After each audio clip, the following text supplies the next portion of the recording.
Greetings, everybody. Rajee Narinesingh here. So I believe that each and every one of us here on the planet has what I call a divine internal navigational system, a spiritual GPS, if you will. And what I mean by that is, in life, sometimes you're wondering if you're making the right decision, if you're in the right place, if you're going down the right road or path, and then you get that sign. Or you have that experience that lets you know, yes, you are definitely where you're supposed to be. You're in the right space and in the right timing of it. And so I've had a number of experiences like this in my life, and I want to share two of them with you today. I attend the Center for Spiritual Living, Fort Lauderdale, here in South Florida, USA. And I've been going for almost about 20 years. I remember when I first passed the center, and I noticed on the billboard that it said that the Reverend Michael Bernard Beckwith was going to be speaking there. And I remembered him from seeing him on Oprah. Remember, he talked about The Secret, which is basically the law of attraction and the law of giving and receiving, the universal laws. And it resonated with me. So it made me really think, oh, wait a minute, what type of church is this? So I went home and I was talking to a good friend of mine, Bernard Chip Jackson from Philadelphia, Pennsylvania. We've been friends for over 30 years. And I said to him, Bernard, I passed this church today, and on Sunday they're going to be having the Reverend Michael Bernard Beckwith come to speak. And so he asked me the name of the church. And so he looked it up. Now, little did I know he was going to the same type of spiritual center in Philadelphia. So he says to me, Rajee, you need to go. Trust me, you need to go and check this place out. Well, I listened, but then when I hung up, oh my God, all my fears started to get the best of me. As a multiracial transgender woman of color, I have been through discrimination, injustice, a lot of negative judgment. And I had made a decision by that time in my life that I wasn't going to go to any spiritual center that was going to sit and judge me in a negative way and condemn me to hell and criticize my life and my journey. So all of those fears came in, and I'm like, oh my God, I can't go to this spiritual center. How are they going to treat me? And are they going to judge me negatively? And all of that. So about a month or so went by. And then one Saturday, I said, you know what? Let me give it a chance. I'm going to go. So I got up Sunday morning, got myself together.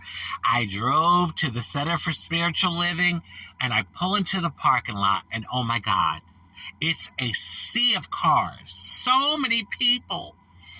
Well, talk about anxiety. My palms started to sweat, the butterflies in my stomach. I was basically having a panic attack. And I'm like, I can't go in there. Oh my God, these folks are going to want to string me up on the cross. I felt like I was just going to be judged negatively and not treated well. So, and I should have known better, because Reverend Michael Bernard Beckwith, when I saw him on Oprah, the things he was saying resonated with me so much. And if he was speaking at that center, if he had spoken there, then it would probably be a place that was, welcoming to someone like me. But anyway, the fears got the best of me. So in that moment, I stopped and I looked up at the sky and I said, God, give me a sign. Is it okay for me to go in here, or should I go home? And just as I was saying that, I turned my car back on, and I had my foot on the brake, and I was putting the gear shift into reverse to back out of the parking spot, going to head home.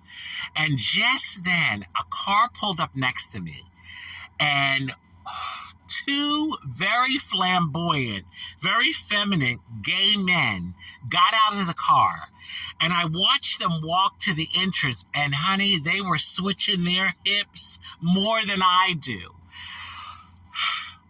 In that moment, I got my sign.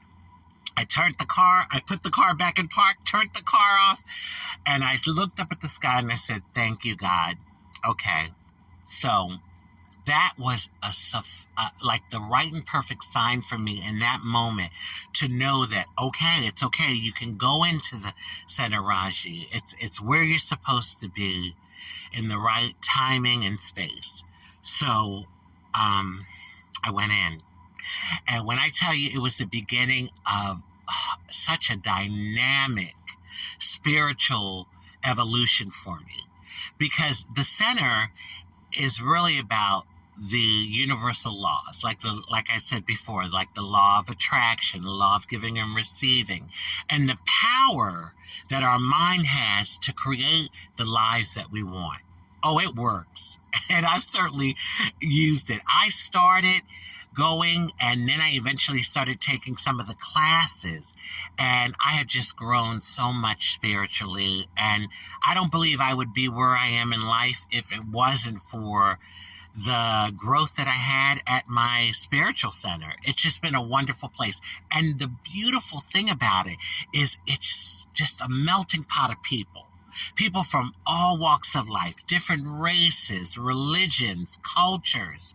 Because no matter where you come from, who you are, what religion you practice, the universal laws are like there. They're set in place, and you can be Jewish, Hindu, Christian, Muslim.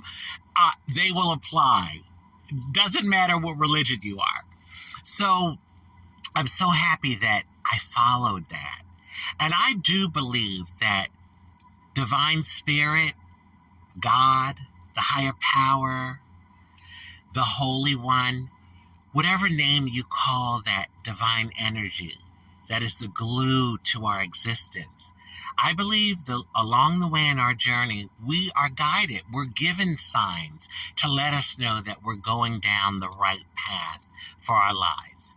And I say that to say that, my life is different than your life, so the path that I go down may not be the right path for you. We all are going to have our own unique journey. So another experience, this was a bit traumatic, and in closing, I'll share this one. So I was beaten up by some guys who targeted me because I'm transgender. And I was scared to call the police because I didn't want to be re-victimized. At that time, the relationship with the police and the trans community was not good. And it was kind of like back in the day when a woman would get raped and they blame the woman. I didn't want that happening to me where they re-victimized me. So I went home. I was beaten up, not only physically, but mentally and spiritually. And I laid in my bed and I was crying uncontrollably. That gut-wrenching cry, and just feeling so depleted, like I couldn't go on anymore.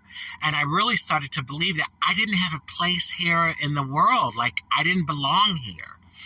And in that moment, and so much grief, and pleading with God, like, why am I this way? Why am I trans? If I wasn't like this, these bad things wouldn't be happening. And I heard a voice, and it was soft, but it was so clear. And all I heard was, balance, my child.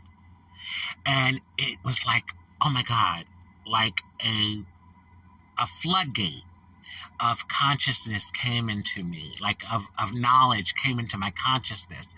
I was like, that's right. This planet, this earthly realm is all about balance. That's why there's all types of people and all types of animals. It's a balancing act. So yes, I do have a place here. And so I then laid there and I started to feel myself lifting, my spirit. And all of a sudden, I'm in the galaxies. Oh my God, the stars were so beautiful. And I looked back at Earth. I didn't have really any sort of connection to it. I felt whole, love, and complete. And there was this beautiful, bright light. And it started to shower me in a rainbow of colors. And I was ready to go into the light. And I felt a gentle tap, and I started to kind of float back down into this realm. Now, call it what you want. You can call it a dream. I dream all the time. That wasn't a dream. That was a divine outer body experience as far as I'm concerned. But it was a thing I needed to continue going. It let me know that, yes, Rajee, you are here for a reason and you're right where you're supposed to be.